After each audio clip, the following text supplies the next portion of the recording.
رمضان أهلا بك رمضان نرقى بك رمضان عدت لنا رمضان وبقربه عم الأمان ونفوسنا فيه تصان وبصومه. به نام خداوند بخشنده و مهربان. السلام علیکم و رحمت الله و برکاته. حدیث امروزه را به شما میخوانم. از سهل خداوند از او راضی باد از پیامبر خدا صلی الله علیه و سلم روایت است که فرمودند در بهشت دروازه است به نام ریان.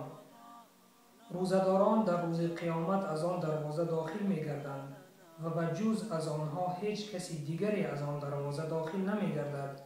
منادی ندا می‌کند که روزه‌داران کجایند؟ آنها برخاسته و داخل جنت می‌گردند و چون داخل جنت گردیدند آن دروازه بسته می‌شود و هیچ کسی دیگری از آن دروازه داخل نمی‌گردد. خدایا ما را از جمله این شخصان، از جمله این روزه‌داران بگردان تا در آمدن بهشت با دروازه ریان بر ما مشرف شود.